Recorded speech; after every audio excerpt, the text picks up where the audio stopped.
Well, thank you for joining us today. Let's get started because we're very excited to present our first Lunch and Learn session for 2023. There's lots to be able to take you through today. The Mastermind team has spent January visiting webinars, on training courses, really trying to upskill around the diverse range of trends that are hitting us in our marketing plans for 2023. So lovely to see so many familiar faces joining us from all over Australia, New Zealand. Great to also have a few people around the world joining. So thank you for your time at lunchtime. There's obviously a lot we've got to get through today. We have a jam-packed hour and a bit session, trying to give you an insight into some big picture trends to think about. Thank you for joining us. We will obviously share this presentation at the end. Over the next couple of days, we'll send you out the recording, but there's lots to go through. And yeah, we want to be able to use this as a session that we can do on a regular basis, giving you the tools and some of the insights into how quickly the world of marketing is evolving. So thanks again for joining us, and let's get started. It's fair to say that 15 years ago, when Mastermind Consulting was born, I very much had a dream of being able to bring to life consumer stories direct to consumer. We saw the trend in terms of the supermarket channels becoming very dominant. And 15 years ago, there was a real opportunity to be able to use the digital ecosystem to bring brand storytelling alive. A lot has obviously changed in that time, with little children under my feet when the business was born. You can now see over on the left here that the kids are now bigger than I am, taller, and we're really also seeing the digital environment that's started to change. So having been around for a long time in this space, we launched, Australia's first banner ads with Fifth Leg many, many years ago. We've looked at campaigns like the Rosé Revolution, Instameets, Tweet Ups, the introduction of Shiraz Day. And whilst the marketing environment continues to evolve, it gives us the opportunity to think differently, to think about how we're using digital technologies to be able to evolve our marketing and our communications. It's fair to say over that 15-year journey, we're incredibly grateful for the family that we've had on that journey with us. Brands that have trusted us in their storytelling, whether it's on an ongoing basis, from a campaign perspective. I just wanted to acknowledge how much we value and trust, the trust that has been placed into us by a lot of the brands on your screen today, and how much we value their support. And just like digital continues to evolve, so has the Mastermind team. So what started off as a really tiny, one-person business has really evolved, and that's because the marketing landscape has evolved. The digital and social media environment and direct-to-consumer marketing now encompasses so much more than it once used to. So I have a really, very proud of the team that we have surrounding us. It is not lost on me that it is all women. And as many of you know, my journey started with little people under my desk as I worked alongside them, helping them obviously as a part-time role, into this business that we're super proud of, that now spans, content, PR, social media skills. And we have locations now in the Margaret River, in Victoria, in Brisbane, and also here in Sydney. So fair to say that our own journey has evolved. But where we are now is very much at a marketing crossroad. Many of us have weathered the road from COVID in the last few years, and we've really come out at a bit of an opportunity to think differently about our marketing. It's the opportunity to be able to move away from some of the tactical things that we've been doing just to survive, but to really look at the future with a very different lens.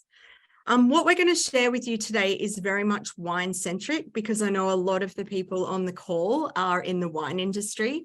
But I want you to think about these trends across categories, because a lot of these trends can apply to different beverage operators. It can apply from a tourism marketing perspective. It can apply across multiple categories. And where we've tried to amalgamate the trends, we're trying to think about that from a multi-channel perspective. So What we want you to do is use this time to really think about the big picture. It may seem really daunting, but to have a view of what the future might hold and the consumer behaviors that we're seeing will allow us to be a little bit nimble and think strategically about the future. There's no denying that obviously the market sentiment, though, at the moment is tough. The economic uncertainty is creating a lot of nervousness around consumer behavior. And in many instances, they're looking at purchases through a very different lens. Inflation obviously is a concern. The housing market continues to be under pressure. We know that consumers have got a lot that they're thinking about, and that is having an impact on their buying behavior. We also know that consumer sentiment is evolving around the way that the cost of living pressures are impacting their consumer choices. But I think it's important to have a listen to what some of the range of different voices in the category are saying. Just yesterday, the CEO of Woolworths, Brad Banerjee, had a look at a term about consumers trading in. And it's a really interesting perspective in terms of how that behavior is happening on a supermarket level. He noted that consumers are looking for value. They are swapping out expensive items in some categories, but they are also looking for affordable items of luxury, of inspiration, as we're eating out and entertaining at home. And that could mean things like upselling themselves into a more luxury premium cheese, or having a better bottle of wine for those special occasions. So value comes in many forms, and I think it's really important, particularly when we look at the consumers that we're targeting. In many instances, we also have a consumer who has had a huge disposable income at the end of COVID and are still cashed up with money to spend. So be aware of the economic environment that we are surrounded by, but have a real understanding, I guess, of the different segments of consumers, because this environment will affect many of them very differently. The Wine Communicators of Australia webinar that was held last week had a really good session in terms about the perspectives of where we're sitting in terms of our economy versus other markets. And it's important to see that whilst we are under pressure, the situation is much better than other economies around the world. So this is not the first recession that we have faced. And I think from a marketing point of view, it's important to think about some of the trends that we've talked about, even going through COVID, about marketing through a recession. And we know that the brands that have survived economic uncertainty in the past are those ones that have continued to think about building their brands. In many instances, the research shows us that those brands that have continued to build their stories and continued to have a presence when we come out of the economic uncertainty are the ones that are in the much better position. So it's worth thinking about how we respond and continue to be able to behave in an area that might be a little bit uncertain. And in good news story, we know that locally eating out and drinking out still remains very much an affordable luxury. So from a sample size that was quite significant, and this was information shared at the Wine Communicators session by Nielsen IQ, there was a sample size of nearly 25,000 consumers. And you can see here that holidays that are domestic, eating and drinking out, holidays abroad very much stay part of the consumer repertoire. We also know that travel is very much on the agenda for many consumers, and Tourism Australia has put out some great data over the last few weeks about the strength and the rebound that they're seeing as part of the domestic and the international travel economy. So we are seeing that international tourism is starting to return. It's obviously not at pre-pandemic levels, but this new Come and Say G'day campaign that has been launched has been seen by more than 501 million views of the advertising. And the film that was produced has been seen globally over 102 million times. Partnerships are being enhanced, and Tourism Australia are doing a job of getting us back onto a global consideration set, but noting that it is very competitive, and we know that we are not the only nation that is looking to capture that tourism dollar. So let's start with the consumer, because it's very much the consumer who continues to evolve. And we know that across global markets, there still is a very strong and growing desire for supporting local. We're seeing that in terms of consumption behaviors and also brand preference. So consumers are looking for local brands, and they're looking to support, in many instances, their local industries. What it is useful to have an awareness of, though, and this is the screaming headline that has come out of the Silicon Valley State of the Wine Industry report this year, is that many consumers in the wine category continue to age. And we need, as an industry, to start thinking about how we counteracting some of these behaviours and thinking about the different demographics. This trend and some of this data that we're seeing in America, and if you haven't read the State of the Industry report by Silicon Valley Bank, we will send out the link, and it's worth a consideration. Because what we are seeing is the only segment that is in growth is the over 60 market. Still very cashed up, still obviously thinking about the way that they're consuming their wine behaviour. But we have other categories here that are very much in decline as these health and wellness trends start to kick in. The younger consumers, the younger demographics, still do consume wine, but their drinking repertoire is much broader than it has been in the past. So it's a trend we need to be aware of and think about how we're future-proofing our businesses. There is a very big opportunity, though, to also think about tactically and short term, how are we doubling down on the consumers that continue to buy from us? How is that older demographic still relevant to our brands, and how can we love and nurture them even more to continue their journey with our brand in a responsible way? But I think it would be ignorant of us as a category to not have our eye on the fact that trends are changing, and we need to start thinking a little bit differently to ensure the long-term survival of our wine industry. Now, the US obviously has a little bit more data than what we have at our disposal here in Australia. This is some of the information that's obviously come out of Wine Intelligence, which is now rebranded. This is having a look at our millennial drinkers. So again, whilst we've got anecdotal feedback in terms of how the consumers are behaving, it is something to be considering that the Australian market does follow some similar trends to what we are seeing in the US. Okay, so let's have a look at the trends. Now, we could have gone into many different aspects of the different trends that we're seeing across the marketing environment. And what we've chosen to do is focus on 6 key trends for you to be able to have at the forefront of your thinking. We are still seeing things like the growth of direct to consumer. We are still seeing different behaviors across categories, but we feel like these 6 key trends are representative of the things we need to be thinking about in the future. And that involves personalization, sustainability, the evolution of different technology and platforms and how we use that in our marketing, as well as health and wellness, digital adoption, and omni-channel experiences. Now, we're going to throw a lot of facts and figures with you in the next session to be able to give you a bit of a flavour of the types of things we are seeing.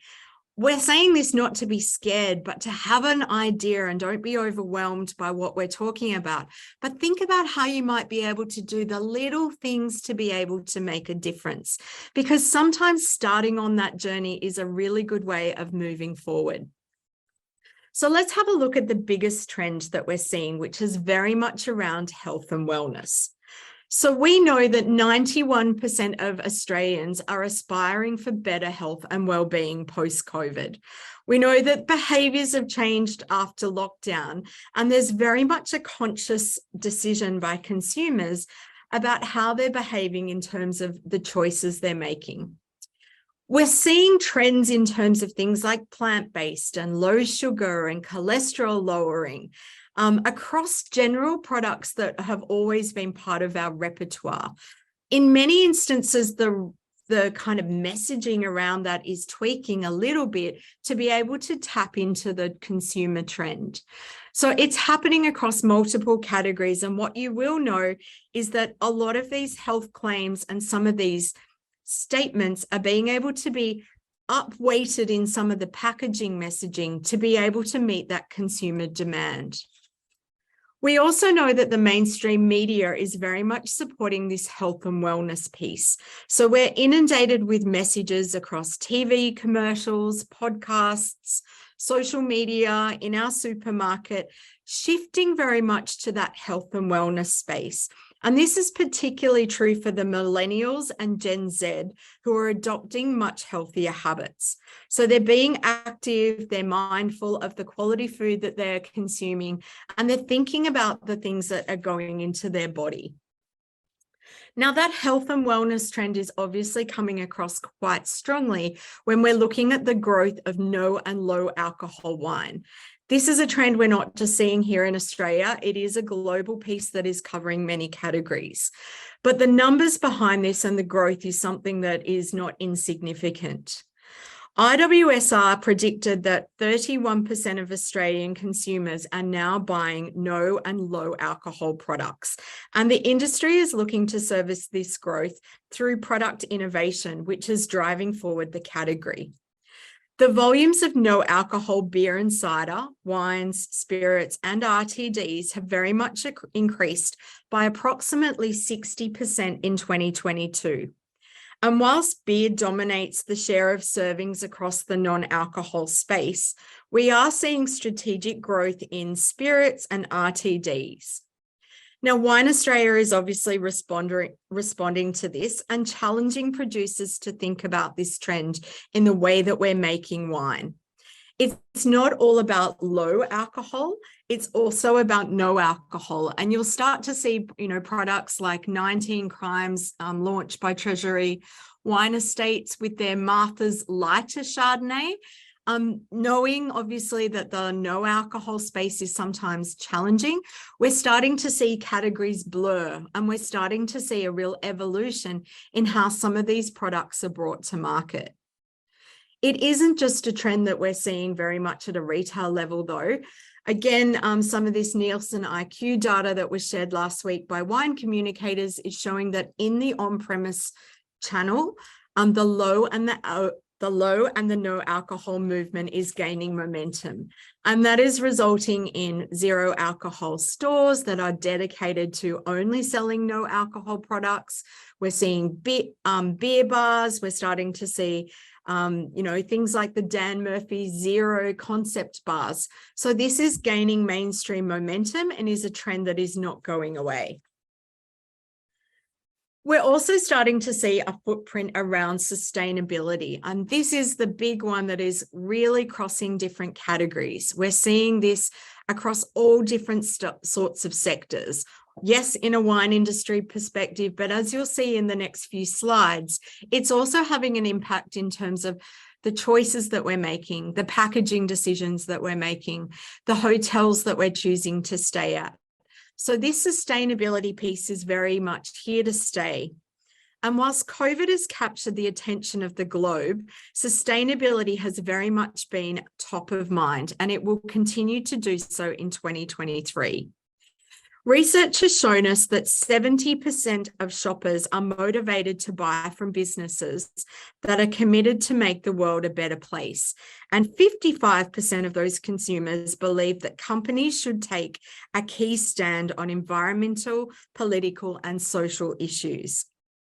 We know that 68% of shoppers are connecting packaging with sustainability. And we're also watching at how the consumers are looking at waste reduction.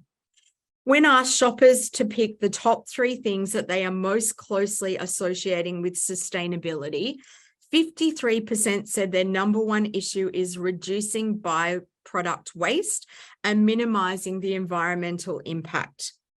We're seeing big brands like Patagonia, where their CEO has obviously transferred ownership of the company to be able to make a better environmental footprint. And that's leading to a real growth in the types of claims that are starting to happen in terms of messaging. So we're seeing organic, we're seeing B certification, we're seeing fair trade. You can get a bit of a sense for just the extent of some of these categories that are starting to emerge in terms of health and wellness, but also in a sustainability footprint. There is a new report that has also been released over the last few weeks that is worth a read. I've got the link down the bottom here, but again, we'll send it out as some future reading that talks about the importance of brands starting to think about the little things that they can do and what the financial impact on their brands has been. So this is quite a sizable study. They covered 600,000 individual product SKUs, representing about $400 billion in annual retail revenues. So the products came from about 44,000 brands across food, beverage, personal care, and household categories. And the message was resoundingly clear. What is good for the planet and the decisions that are being made for companies to move in this direction is making good commercial sense. We're also starting to see the trend also hit the mainstream media. So an example this week on the Healthy Food Guide, where they're having a whole dedicated section of their magazine that is going to be dedicated to the brands that are much more sustainable to help consumers with that choice. And we know packaging is going to be top of mind here. We know that the retail associations have national packaging covenants that by 2025 will target the whole of the supply chain. So we know that there is a consumer and a retailer demand to be looking at the inputs in our products and trying to make some more sustainable choices. So if you're not aware of the Australian Packaging Covenant Organisation, go and check out their website. They've got some really great tools that have just been launched for smaller brands to help you on that decision-making journey. Again, from a wine perspective, we're really starting to see this sustainable and innovation permeate the wine industry. And that can happen from things like lighter weight bottles, PET, pouches, particularly for that younger demographic that many brands are starting to consider. This sustainability message is not negotiable. There was some great insights that came out of the D2C symposium in the Napa Valley, though, 2 weeks ago about not having to always go the full extent, thinking about a roadmap and the little changes that you might be able to make. So they gave some examples around potential foils that we're using to be able to close our bottles, or little messages that we might be able to make sure that anything we print from a marketing perspective is printed on recyclable paper. Little things can make a very big difference longer term. We're also seeing an evolution of changes. So it's a really good example from some of the champagne brands that are obviously thinking about moving away from some of their beautiful packaging boxes into a more lightweight sleeve. So Runart's Champagne is a great example of ditching their iconic boxes and going into a new sleeve that is obviously more lightweight, takes up less shelf space, and is made from 100% tree-based fibers to have a beautiful environmental footprint. We're also starting to see the certification come through from Sustainable Wine Growing Australia, not necessarily all about being organic or biodynamic, but thinking about our footprint. And interestingly, Wine Australia, obviously the largest trade tasting in London, a few weeks ago, very much had that sustainability focus. It is a trend that consumers are looking for and something we need to consider. From a tourism perspective, this trend is also permeating. So we're starting to see things like the Glasgow Declaration, where tourism businesses worldwide are taking purposeful action to reduce their carbon emissions. The United Nations Climate Change Conference has asked businesses to think much wider. How can guests travel to you in an environmentally friendly way? What does this look like with electric car chargers, minibus transport, bike tours? plant-based food and drink options in your venues. So there is a real tourism push that is starting to happen. And we're even starting to see the rankings of different venues based on those environmental footprint. This is an example of booking.com. So you can start to see the sustainable rankings that are helping consumers to be able to make their choice. So for many of your small businesses, maybe it's the time to start thinking about a sustainability charter. We know that this is permeating through consumers as well as the media. The broadsheet editor, Sarah Norris, says that she is giving brands who take their sustainability seriously much more media coverage. So B Corp certification is really mattering. We know that this is obviously a way of moving forward from some of the greenwashing kind of claims that businesses are making, because consumers are more informed than they ever have before. And we're starting to see the business implications of good business around sustainable actions. Okay, so that's sustainability. They're the two big trends. But what we're starting to see around digital is that continued growth in direct-to-consumer e-commerce post-pandemic. So we know that as we went through lockdowns, many brands started to take business seriously in the digital ecosystem. And we know that this environment has continued to evolve. So the market in direct-to-consumer and online sales is faster increasing than the economy. And we are seeing that average growth rate of about 18%. What that means, though, is it is incredibly competitive. So the environment before COVID obviously meant that those brands that had a foray into the market and had really thought about their digital footprint often had an advantage. This is now starting to change, though, and consumer behavior is expecting more about the digital ecosystem. The consumers are expecting brands to be able to have their digital footprint together. And whilst we're starting to see sales come back a little bit from the pre-COVID days, the consumer behavior has evolved. So the impact of Black Friday and Cyber Monday sales have very much changed that Christmas trading period. Once upon a time, we used to see December very much that key trading period, where now many consumers have completed their shopping well before December even hits. So that online retail environment is considerably important.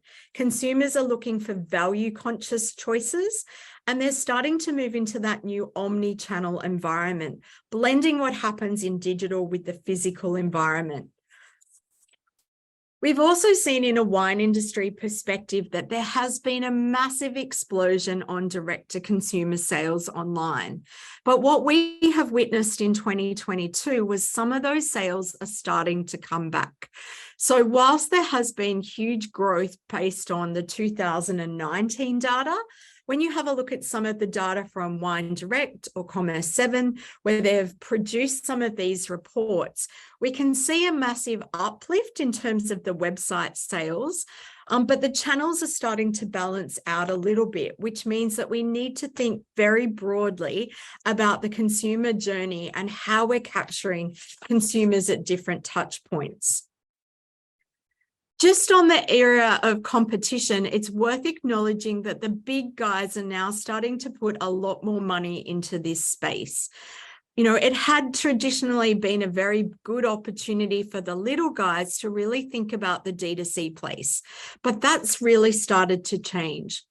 We've seen that the world's largest advertiser, Procter & Gamble, now directs more than 50% of its $8.1 billion global ad spend into digital channels. Last week, the Coca-Cola CEO outlined the centrality of digital to their global campaign executions. Unilever has developed 29 digital hubs around the world to be able to build and share expertise. This is where the big guys are playing, and it's now very much the era that it's a competitive environment to be able to make a difference. At a localized level for all of you in this room, though, this is going to be something that will impact your digital metrics and your reporting from the 1st of July.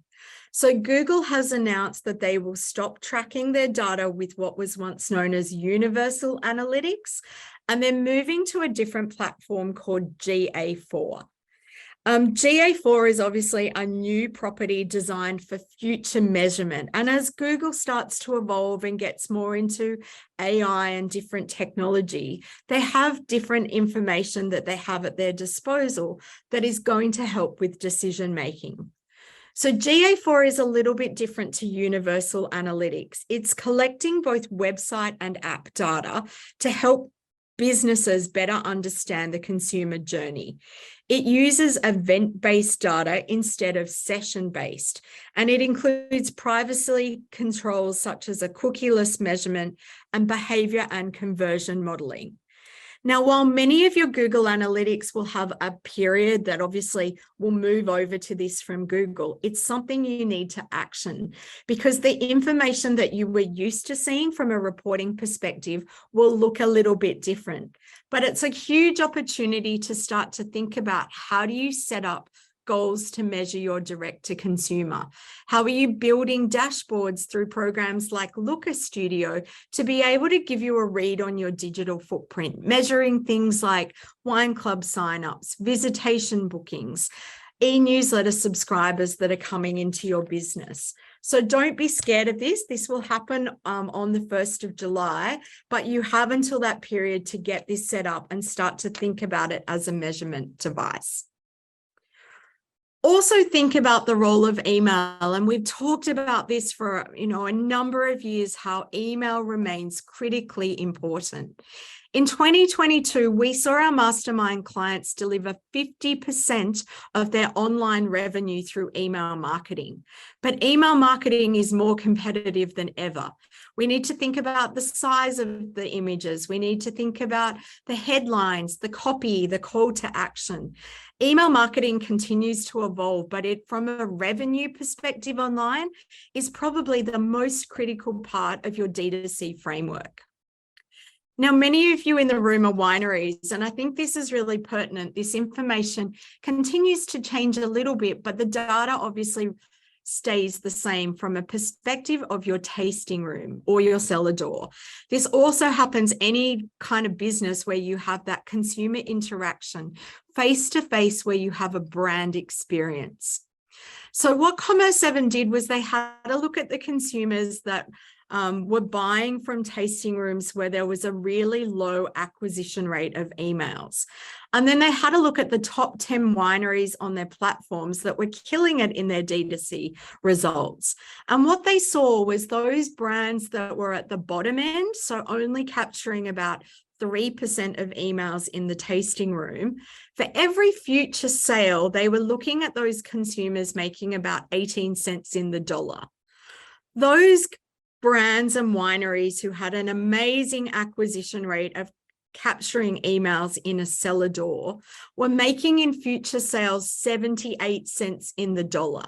So incentivizing your team and getting them to understand the value of this data will really help you in driving your D2C results. And if you take nothing else out of today, making sure that you have a really robust way of adding value to the consumer when they leave your venue and thinking about that email acquisition is critically important.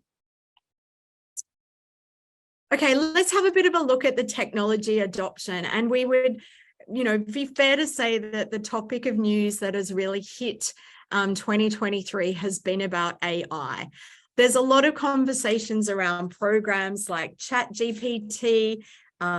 Google have obviously introduced their program called Bard, and a lot of discussion around how we can use programs like AI to be able to make more efficiencies in some of the work we're doing. There's obviously been some really great conversations around how this is being used. Any of you who are parents might have found, this conversation is going on at a school level about how students are using some of these tools to be able to complete their assignments or help in their learning. What we're seeing is obviously there's huge scope in how these sorts of information comes to life. We're seeing the ability to generate AI-generated imageries with products like DALL-E. And we're also starting to see, obviously, the use in terms of communications. The key point to think about, though, is that at the moment, a lot of these products are very much at the beginning of the adoption curve. It's becoming more accessible for us to be able to use the tools. But as we start to understand the fact that this is machine learning, and sometimes these large learning models are not going to give us the right results, it helps us to understand where these tools play a role as part of our marketing communication. And what we anticipate is going to happen, and if we look at a program like Google, who the day that they launched their Bard product, put it up in a chat environment with some incorrect answers. Those incorrect answers wiped $100 billion off their share price that day because they got it wrong. But the tools are going to start to become more sophisticated. And we see this as a great opportunity from an editing perspective, from a research perspective, but also acknowledging that in many of our categories, we have a nuance around how we communicate, the language of wine, the language of tourism. So whilst these tools have a role, I think it's fair to say that there's a long way to go before they take over some of the skills that we know and value. The final trend to talk about before we move on to social media and content is very much about this omni-channel experience. And I think it's worth making the distinction to begin with that there is a difference between multi-channel experiences, which your brand touches consumers, for example, through a cellar door or a venue or your website where you have multiple touch points. An omni-channel, which is very much a different interaction between those different environments. Omni-channel is where we're seeing a huge amount of investment and growth. So for example, the consumer might start buying from you online, and then they may move to a different click and collect model.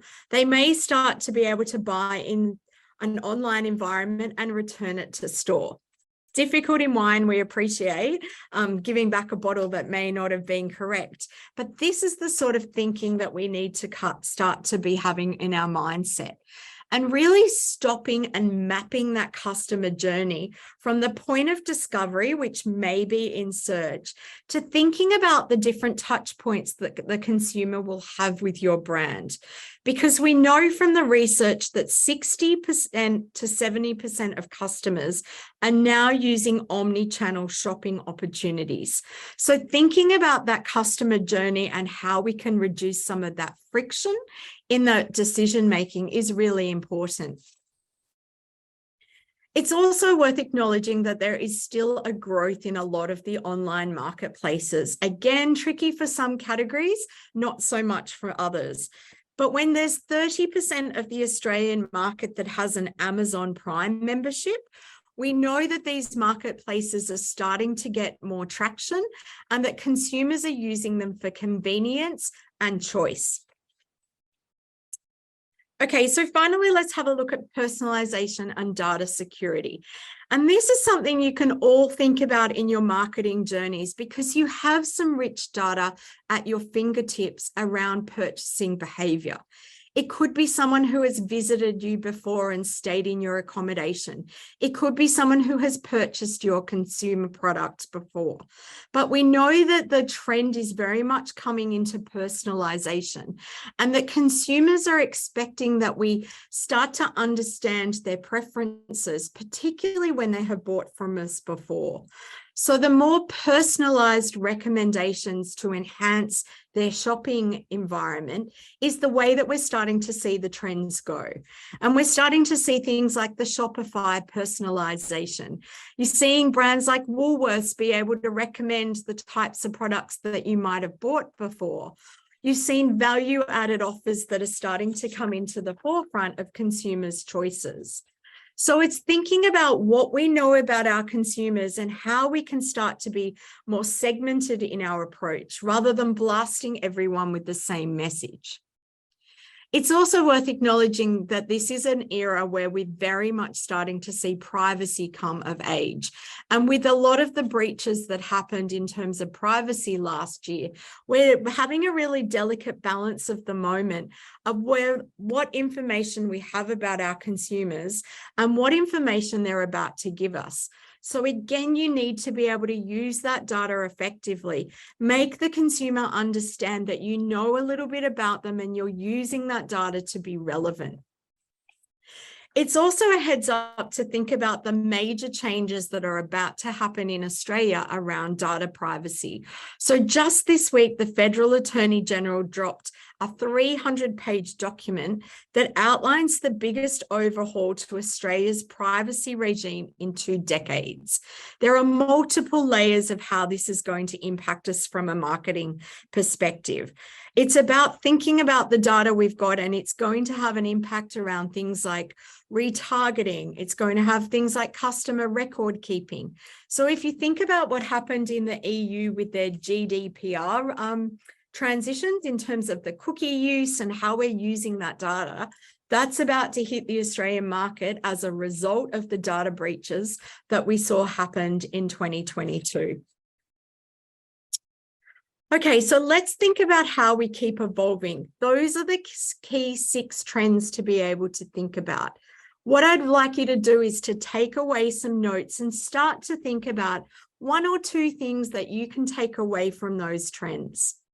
But from a digital environment, we also need to keep evolving. So what we've done in terms of content marketing is give you a bit of a heads up of some of the trends that we're seeing. And what better way to do that but to lean on the content marketing experts and see what came out of content marketing world at the beginning of this year. Have a listen to what some of the experts had to say. Content marketing is going to get even more real. This actually kind of hurts me. TikTok. We've been TikTok. If you don't have a TikTok strategy already, you need to. Gen Z is going to continue to flock to TikTok. And if they're your target audience, you need to be there. Content marketers are really going to have to work on their own DIY video production skills because short form social media videos, Less produced, less polished, less expensive, less scripted. I think we're just going to keep seeing more and more of them. Push content. We now expect content to find us. It's a swipe or a click away. We've come to a place where search is now inefficient. It is better for us to be targeting, personalizing, and delivering content in a push fashion. And so how do we deliver that? We need more content to feed the algorithm. Community building. If you don't have community, you don't have anything. So you need to start building one today. Savvy content marketers will find ways to blend human and digital opportunities within the purchase journey. Helpful content will win. To do this, think topically and answer specific questions. We'll need to create that content that spurs interaction and enhances our company's personality. Leveraging that advocacy-rich content from employees, from loyal fans, and curating far more than creating expensive commercials. I believe that smart content marketers will need to start finding ways to increase the sense of belonging with their marketing. You need to be observing and you need to be strategizing. The metaverse, Web3, AR, VR, NFTs, all the things. With that said, let's make 2023 our best year yet.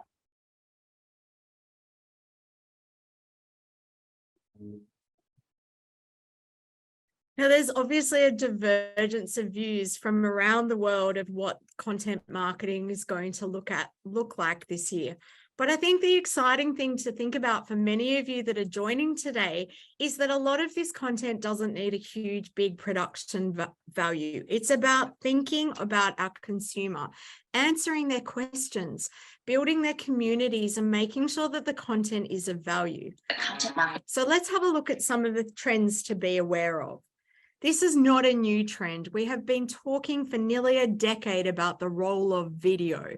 Video now in a short form format is very much dominating the trends. And you think about Instagram Reels, you think about YouTube Shorts. We know that the shorter, the better to be able to catch that attention span is critical. So a study by Microsoft found that the average online attention span is now 8 seconds, which is down from 12 seconds 20 years ago.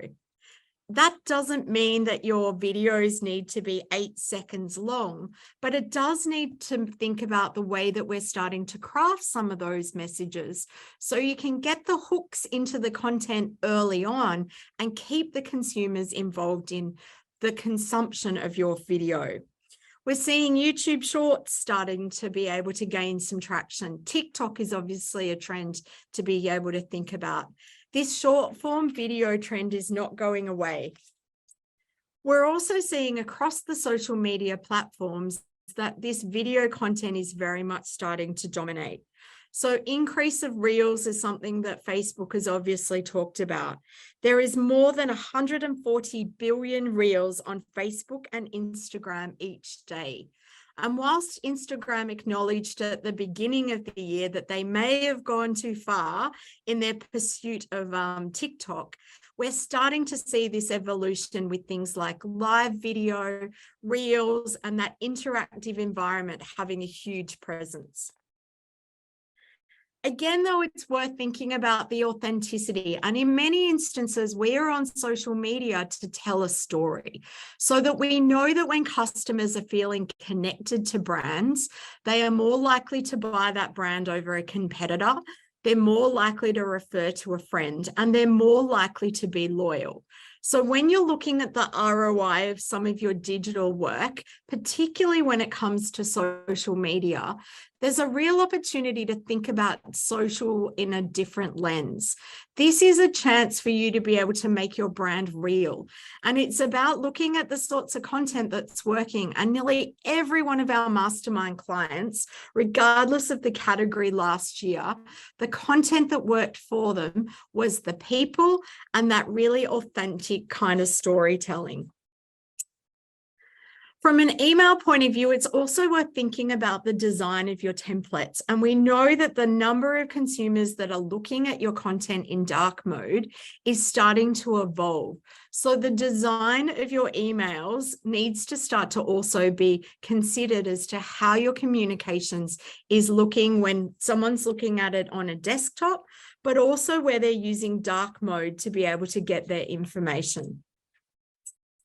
And just finally, to wrap some of this up before we go on to social media, I just wanted to make a note about copyright, because this is something we're also starting to see a real crackdown on, and Mastermind ourselves got caught. So we are seeing, particularly from the US, a high level of litigation around using content without permission. It used to be the case many years ago that if you were acknowledging and you were linking to an article or you were crediting an image that you were able to use, that was okay, seemingly around how that was being used. It's really started to be a crackdown now. And the rule is, unless you have permission, express permission to use a particular image, regardless of whether you credit it or not, you're in breach of copyright. And we've really started to see, images. We got caught with an image of Facebook F8 conference that was used in 2016 on our website on a page that is not even being used and hadn't been looked at for a number of years, a copyright infringement being made. So you really need to go and have a look at the images you're using, whether it's a user-generated piece of content, asking permission to use that. It's no longer good enough to credit. So worth having a bit of an audit of some of your content and making sure you comply. Okay, there's a lot that you've taken on here. Let's have a little bit of a look at the social media landscape. Now, it's fair to say that the world of social media is evolving at a really rapid rate. And it's, in an hour and a half session, not enough for us to be able to cover all of the trends and the things that we're able to do. So we are holding another session on the 23rd of March, just following Social Media Marketing World in San Diego, where we're going to drill down for an hour and a half specifically on social media and put it in the spotlight with lots of actionable insights. So if you're interested in that, it was on the email that many of you received, but we'll also put the link in the post-webinar recording, or you can scan the QR code on your screen and find out more information. I think it's worth also recognizing that when many people talk about social media, particularly, when you're over 40, like, I fall into that category, we often think about social media as Facebook and Instagram. But the data is now showing us that the average social media user has 7 different platforms that they are using. They're using them all very differently. Some are using it for music, some are using it for information sharing, some are using it for search, but they all have a very different role, and consumers are using them in a very broad, different way. Facebook and Instagram very much up there from a Meta ownership. So if you don't know, Facebook and Instagram are rebranded as Meta. They continue to dominate the landscape, as does YouTube as the second most used social media platform. We are seeing, again, very different usages of these platforms depending on age, depending on their interactivity, and also very different from their purchasing behavior. So worth having that in mind, that there's very much a paradigm shift underway as new platforms start to enter the arena and consumers are behaving very differently. So the social media platforms, as listed companies, have to start to think about their offerings very differently. They are shifting their algorithms. They are dismantling the focus on how the algorithms are getting content to people. And it means having an awareness around this, because social still plays a really important role, but we've got to think about it from a different lens. So the question keeps being asked of us, is Facebook dead? Should we be using Facebook, and does it actually matter anymore? I think it's worth acknowledging that particularly for an older demographic, it very much has a role. There is still 1.9 billion users globally using Facebook, and the ability to target consumers based on their interests and behavior still presents a massive marketing opportunity. But it's very much now pay to play. So once upon a time, it used to be about the consistency in the way that you were presenting content on your social media platforms. It's now no longer that's the case. If you have a paid strategy, we're suggesting that you start to think about not posting for the sake of it, because the social media users very much want quality. You've got to think about the content that you're putting up and saying, is this content worthy of an ad budget?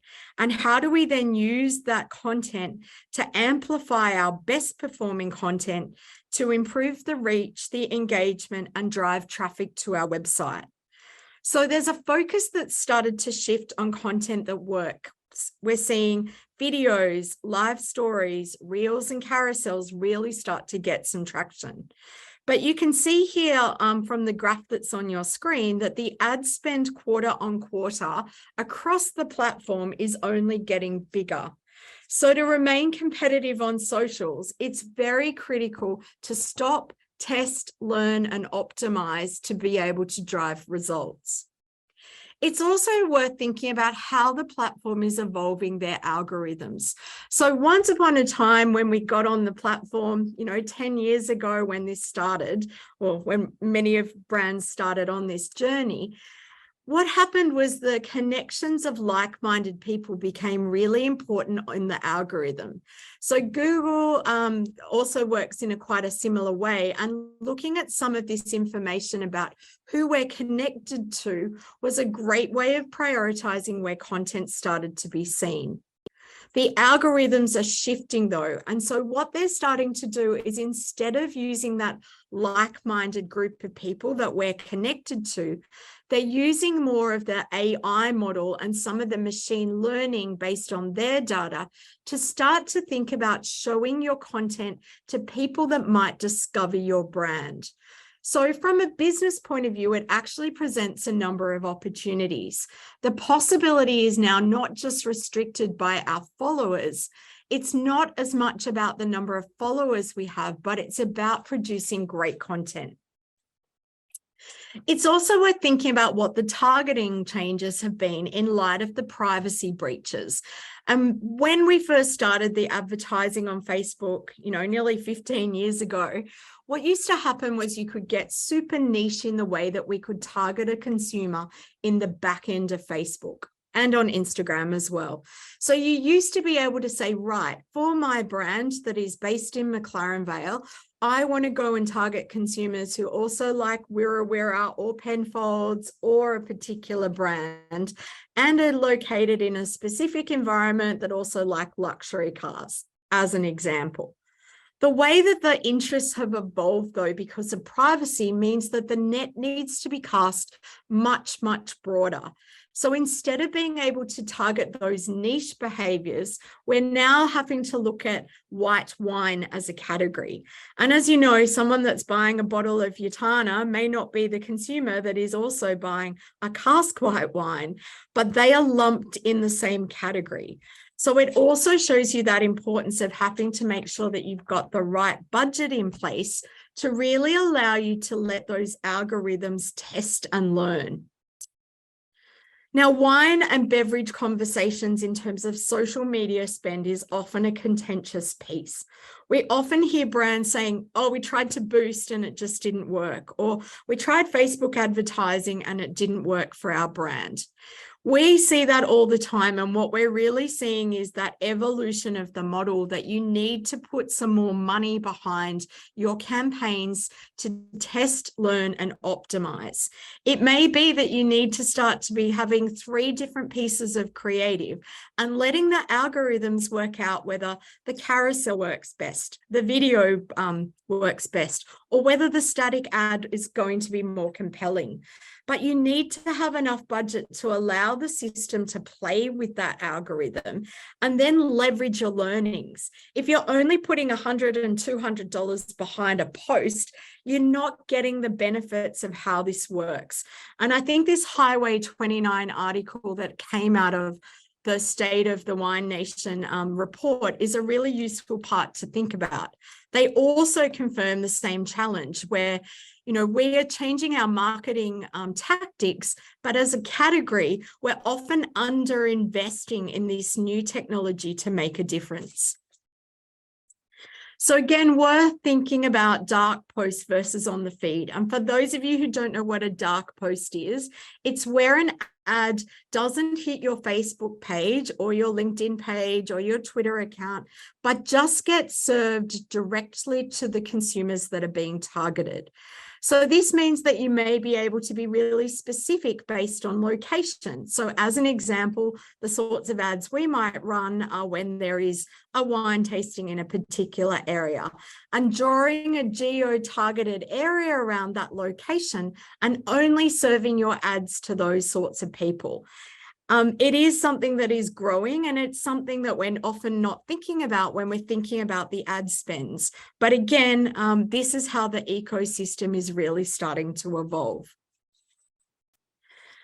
So that comes to the question, well, what does that mean for our organic content? If this is pay to play, should we stop just putting content that we think is working up on the feed?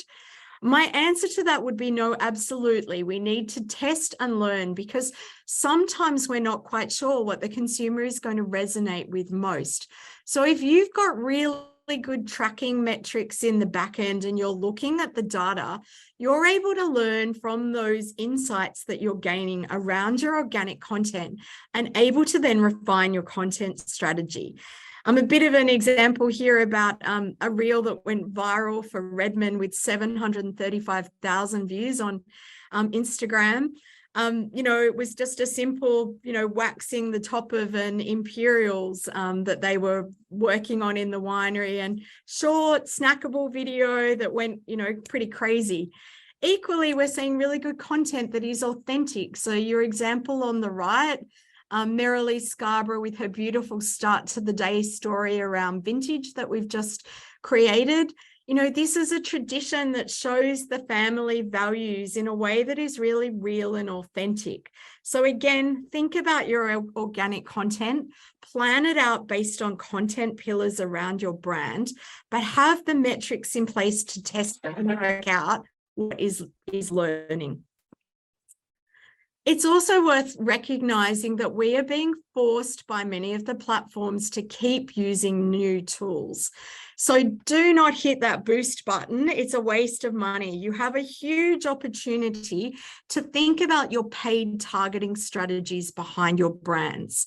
Meta Business Suite is the latest. It used to be called Creator Studio, which had been around for less than 12 months, and they've already decided to discontinue it. So this is part of, why we have a team of social media specialists, because being in these platforms and understanding them and being aware of what the changes are really key to success. And Meta does a pretty good job, if you have a look at some of their education, of giving you videos and learning series to work out how the platforms are evolving and the different things you need to be aware of. So to summarize, for the bigger platforms, it's an opportunity for you to think differently, to think about your approach for 2023, to think about some budgets behind the content. If you're generating amazing content, it's pay to play. But realize how this works and know that there's some really good insights behind the scenes to help you make decisions. Data, lists, retargeting consumers that have bought from you before. There is still a massive opportunity here in terms of social media, but you've got to look at it through a little bit of a different lens. Now, before we move on, I think it's also worth acknowledging TikTok, because there's a lot of buzz around conversations around TikTok. And for many brands, I would say that this depends on your target market. So again, don't just go chasing the shiny new tools. Think strategically about who is your audience and what platforms are they using. For many brands, obviously, the rise of TikTok is phenomenal. We know that if I look at my kids' behavior, they live on it. They're using it for more than, on average, 90 minutes daily usage on TikTok. And there's some great examples. Tank Winery Garage in America is a great example of a wine brand using TikTok at their disposal. Chipotle is also creating a really good following around their brand in terms of their TikTok strategy. But be aware, if this is what you are going to pursue, it is a specific type of content that is needed to be able to cut through and connect with the consumer. You can't put the same stuff that you're putting on other channels on TikTok and expecting it to work. The other things to think about from a wine point of view is, at the moment, we cannot advertise alcohol brands on TikTok. So you are relying purely on organic reach and traction to be able to build your community. And there is a risk from a US point of view that this trend is going to plummet, given the privacy concerns and the US government's threat of shutting down TikTok because of the insights that the Chinese are getting out of the TikTok audiences. So be aware that there's some things to think about. It is not the right platform for everyone, but use it strategically depending on your brand. Okay, so finally on social media, let's have a look at whether social media can drive sales, because we see so many brands, and we answer so many questions of a team of, can I run a sales campaign on social media and how much money can I use?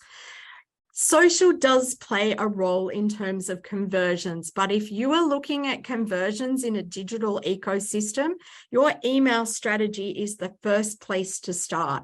You have to look at social media through a funnel perspective. It often sits at that top end of the marketing funnel, which is used to drive trust, awareness, and consideration. That is the role in many instances of where social media plays. For a younger demographic, they are using social media from a search perspective. They are looking at it to find information. So social media needs to be looked at a lens of driving brand transparency and authenticity. It's very few instances, and it absolutely can happen, that this is a pure sales channel. So think about it as part of the mix. Think about it as a way of driving website traffic. But the minute you get them to your website, think about that experience on your website of how you're connecting with them, how you're helping chat, how you're helping to be able to form a dialogue that can continue the relationship in future. Because social media is not going to be that silver bullet. Now, worth touching also a little bit on media relations, because we're starting to see this become more important than ever, to the point where last year for Mastermind, the beautiful Emma Weir, who's based in Margaret River, now is in charge of our communications, helping brands with their media relations. So this can have multiple benefits. It's meaning that we're getting that word of mouth conversations. It means that we're connecting with different audiences. And the role of the influencers continues to evolve. So it's not just about connecting with the same wine writers that we've connected with. They play a role. We're very much though seeing that the landscape here is evolving. Thinking about podcasts, thinking about influencers, thinking about the different touch points that consumers have with people who can have an impact on the storytelling around your brand. The role of influencers is also not going away. And I remember sitting at a wine marketing conference in Orange a number of years ago on a panel where we talked about the influencer effect. Are influencers here to stay? Should we be paying influencers for content? You know, this landscape continues to evolve and continues to become more challenging, I guess, as more players are starting to enter the digital arena. This is not just an influencer on Instagram. This could be a podcaster. It could be a blogger. There are so many people that have a connection to storytelling with brands. But what we are seeing is this influencer piece having a really big impact on decision making. So we know that marketers are investing significant amounts of time and energy into getting these connections right. I also think it's important for many of us in this room to think about how we're engaging with the influencers. And in many instances, influencers are not aware of the types of legal requirements we have of marketing alcohol. So the ABAC code becomes really, really important here.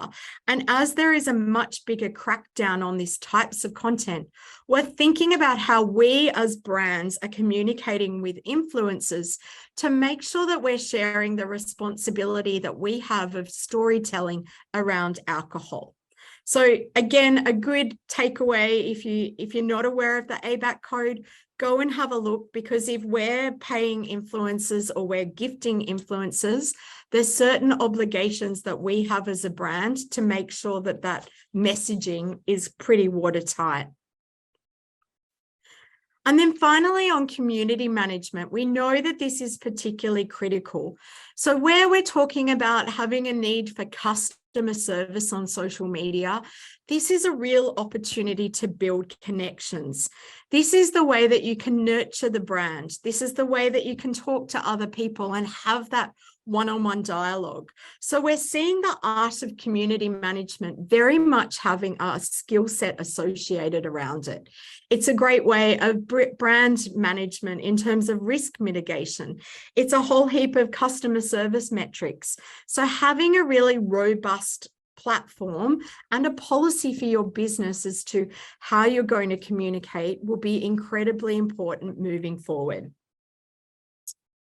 Okay, so before we now move into the kind of key things for you to take away from today, I just wanted to share a bit of a glimpse into the future and recognize that this isn't necessarily for everyone on this call, but I think it's exciting to have a look at where the future is kind of heading, because we're knowing that the bigger brands in particular are starting to have conversations around what is known as the metaverse. Now, this isn't meta as in Facebook and Instagram.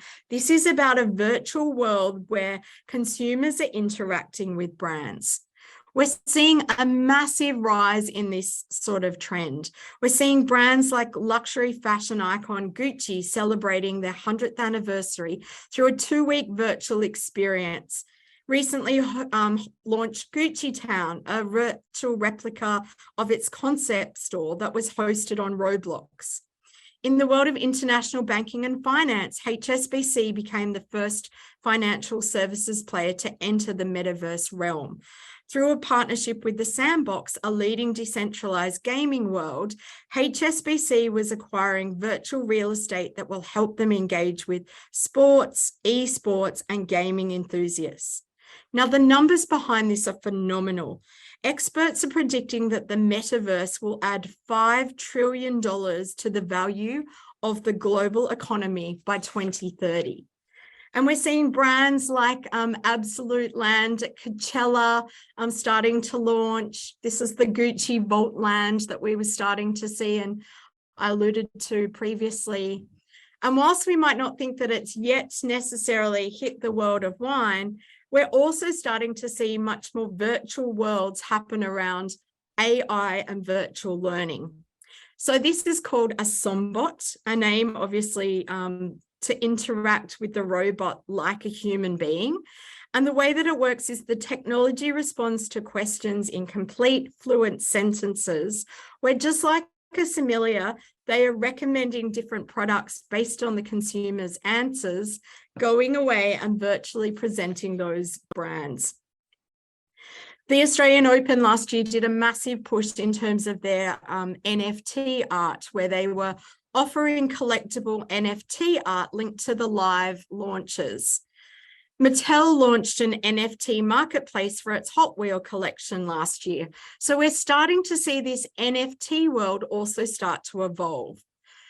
The predictions are that in 2023, customer loyalty will present a significant opportunity for brands to maintain and grow their revenue through these sorts of NFT offerings.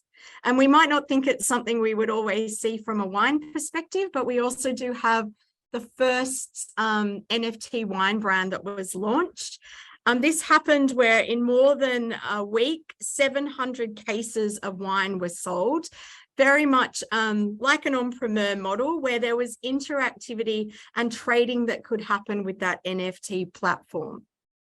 Worth recognizing, still the platform of bigger brands, very much still the platform of consumer language having to evolve to make that happen, but a very big opportunity to start to think about how we're telling those stories. Augmented reality also starts to fit into this niche. We're seeing brands on their packaging using a lot more augmented reality.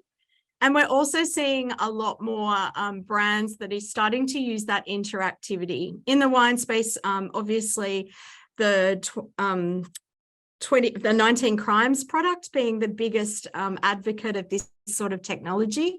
And the numbers around this are astounding. So something to think about, that even though it is the journey at the moment of the bigger brands, is something to consider for the future. So let's take a moment. There's been a lot that we've been able to take you through in the last hour. And I'm sure many of you are, heads are spinning and you're questioning, what does this mean for my marketing? Because the world and the landscape here is continuing to evolve. So a couple of key takeaways to help guide you on what to do next. And I think for many of you in the room today, you have a real opportunity here to think about your businesses and lead with purpose. This doesn't mean throwing out everything that you're doing, but it does mean that you have an opportunity to take a step back and think about where your brands are evolving. Think about the future and the leadership role that many of you are in and the impact that you can make on consumer behavior by having a strategic plan that you're operating against. We know that we're also in a really tricky environment economically, and a lot of questions are being asked around, well, what does that mean? Should we be cutting spending? Should we not be doing anything? Should we just wait and see what's going to happen here? Should we be throwing everything out and just starting again? And I guess my advice to you here is to think about your strategic frameworks. Spend the time making a plan around your business and your consumers to be able to reach those goals. Have a budget in place. So making sure that you have a budget allocated for your marketing activities will mean that you're minimizing some of the wastage and that you're investing in those things that are going to make a difference. Because without it, it's easy to just pay for little bits and pieces here and there. But this is an opportunity for you to take a step back and really build a bit more of a framework.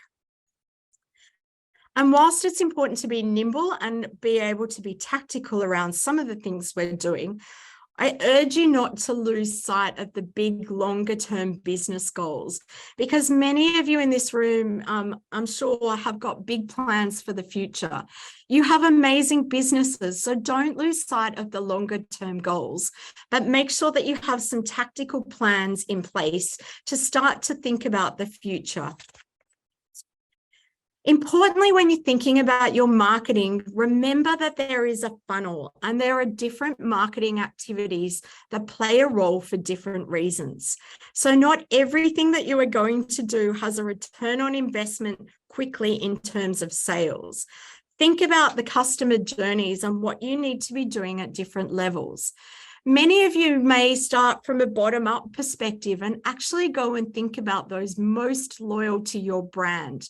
Go and think about the top 20 customers in your business. What do you know about them? What can you learn about them? And how do you start to use some of those insights to be able to improve your marketing activities, from a bottom-up perspective? It's a different way of thinking about things. But again, some of those consumers that have been loyal for a very long time may have some particular behaviors that can teach you a little bit about what else you need to do to find more of those people in your tribe. Now, video, again, we emphasize from a social media perspective, is not going away. So thinking about how you are telling your stories through this medium is particularly important. Again, the short form video has a role in many of the social media platforms, but we're now starting to see the adoption of QR codes again and the ability to tell some more longer form stories as you take consumers through the journey. So again, YouTube has a way longer view time in some of their video content.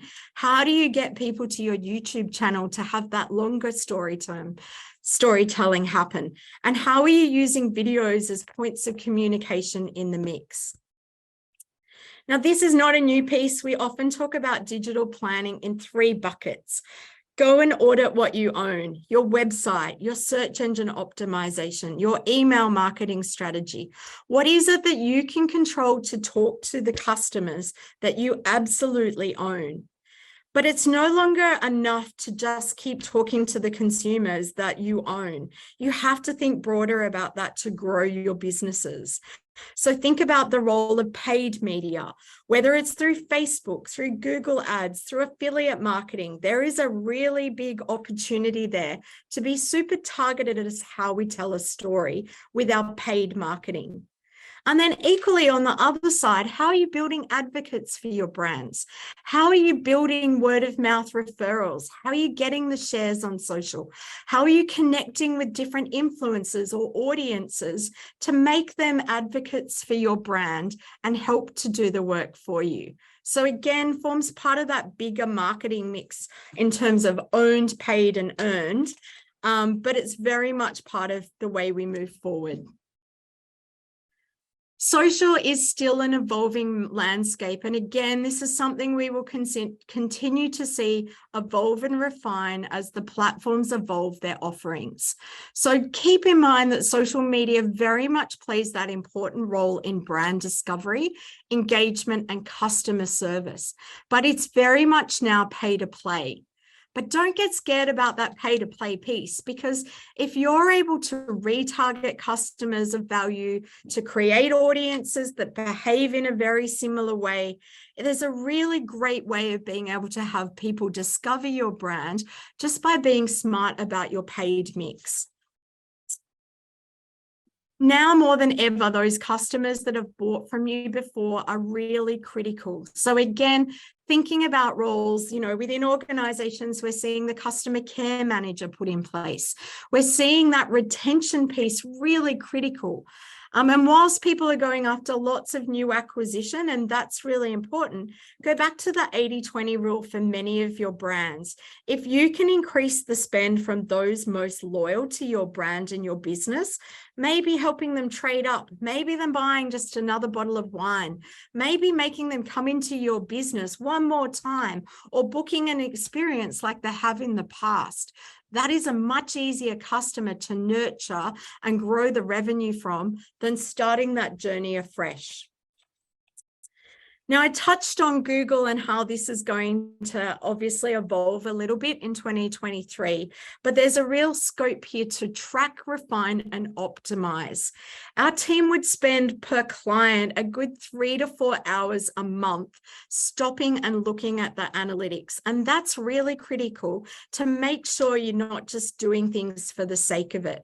There's some great learnings that you can be able to implement in terms of optimizing your spend, but you've got to make sure that you have that process to be able to understand some of the things that are working, and be able to refine and prioritize the things that are going to deliver you the best results. And on that, you know, the message is don't lose sight of what is working. So if you haven't gone back and analyzed your results from 2022, now is the time to kind of go back and understand what is working. For many of you, it will be doubling down on your email marketing. This is a really good revenue driver, regardless of your category. So look at your email marketing. How can you refine it? How potentially can you make sure it's mobile optimized, that you're A/B testing, that you have the right analysis in place to make sure that what is working? We're still seeing open rates of 50 to 60% in many email marketing campaigns, but it means thinking about things a little bit differently as to how you connect with that consumer. And finally, for social media, obviously thinking about how that's going to evolve. Just to mention again that we've just touched on a few things today, but we will go deep in terms of those trends a little bit more in that webinar on the 23rd of March. So we will send you through this presentation. Obviously, the Mastermind team are obviously here to be able to help field some questions with their specific areas of expertise. So we encourage you to be able to reach out, understand a little bit more about what we do and how we might be able to help you. So many of you have my details, but they are on the screen. And I think we've got about 10 minutes that we can probably open up and answer a few of your questions. So I've got a question here. How do we sell the healthy messages with wine and still be compliant with the ABAC? I think that message around moderation very much is the key here. You know, that's been part of the industry's response for a long, long time about, you know, the consumption messages of drinking better, understanding what's in your wine, I think is also a question we're seeing a little bit of. But, you know, I think the first place to start it with is understanding the ABAC and making sure that we're aware of what our obligations are there. You know, that could include little things like making sure you've got 2 glasses of wine when you're doing a photo shoot, not making sure that you've got wine to be consumed by water. Some of those little things that can very much help us be responsible in the way that we're marketing our products, and some of the wording choices also in how we're delivering. So that was, hopefully that answered your question. There's another one here. Do you think the no-low category is going to eat the natural category? Same consumers, those looking for something healthy and natural. I'm not 100% sure, I guess, on the crossover between natural and no-low. What we do know with the no-low category is that there's very different segments of consumers. Some of the consumers are drinking it because they're abstaining from all alcohol. So they're making a choice on their alcohol consumption and they're no longer having alcohol. But the bigger opportunity is that occasion-based opportunity. So they know, consumers are knowing that they are looking to become healthier. They are cutting down on some of their alcohol consumption. And the way that they're swapping out those beverages is that they may still drink a glass of wine on a Friday, Saturday night, but during the week where many of those consumers would have previously gone and bought, had a glass of wine, they're swapping that consumption for a no-low product. So I think it's worth recognizing that we are seeing very distinct tribes start to form around no-low, and not everyone that is looking for them is just looking for something that is healthy and natural. A question here from Emily: how can brands successfully navigate ABAC on TikTok? This is, I guess, why we are saying to many brands that TikTok is a really risky platform, because it doesn't have that age gating facilities. So yes, if you might have heard the news this week, we're staying away from TikTok at the moment until that ability to be targeted is actually happening. There was a report that has come out that I tried to find, a link to it, but it has eluded me over the last few days, where they're saying that the under 18s are seeing a huge percentage of alcohol-related content on their TikTok feed. And just watching how that happens, even with my children who are 13 and 15, they're seeing a lot of alcohol, not necessarily wine ads, as part of that feed. So again, I think it comes down to a brand decision around risk, because, until that platform has the ability to age gate, like some of the other platforms do, and Facebook and Instagram obviously have some obligations that make it easier for us to target an age gate, I still think that there's a huge amount of risk on TikTok for an alcohol brand. Question here: how can we best segment to personalize our email database if we haven't done any segmentation survey? So yes, that's absolutely one way. Another way that you might be able to do it is to look at purchasing behavior. Often that's the first way to be able to segment from a relevance point of view. So if somebody bought a particular product, they bought a rosé, you may be able to recommend them into a different type of product based on what some of their kind of referral behaviors would be. But again, that segmentation we're starting to see really pay dividends when the database starts to grow. So for many of the smaller brands, what we're saying is, if you've only got 1,000 names on your database or 2,000 names, often the amount of effort involved of actually segmenting those communications to maybe have 5 different offerings just doesn't give you the return on investment. But as you're starting to build your database and you're starting to think about the behavior, make sure that your CRM program, your customer relationship management system, or the backend database has some insights that you may be able to gather to start that segmentation journey in the future. A question, one more here: how would you go about auditing current digital platforms and processes? I guess the answer to that is there's a number of ways you can go about that. We actually run a digital audit as Mastermind, which is quite an involved process over a number of days. And the way that we do that is we start with Google Analytics and we have a look at the last 12 months of activities. We have a look at your email marketing. We have a look at your social media, any paid advertising. And that gives you a really good footprint to be able to say, this is what is involved in terms of tweaking, and often it is tweaking some of your things. And we'll see things like, for example, email marketing platforms, if you're using a MailChimp, may not be connected to Google Analytics. So your data is coming through as direct traffic as opposed to email traffic. The back end, if you're auditing your social media activities, often means going into the back end of Facebook, looking at your audiences, looking at some of that information, looking at time on site and the consumer journey online. So depending on how deep you want to go, there's a number of different ways that you can take a step back and have a look at that performance. Not one more from Libby. Also in Celador for signups when our older consumers are over QR codes. We often get asked around this conversation about how do we get an older consumer to sign up when some of them are not necessarily savvy.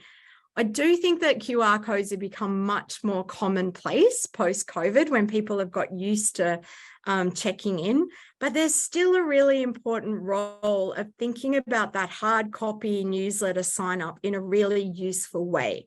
So we're seeing brands use that in a little tear off pad. We're seeing it when the bills are often presented in restaurants, but most importantly, it's thinking about how you're training your team to be able to ask for that acquisition.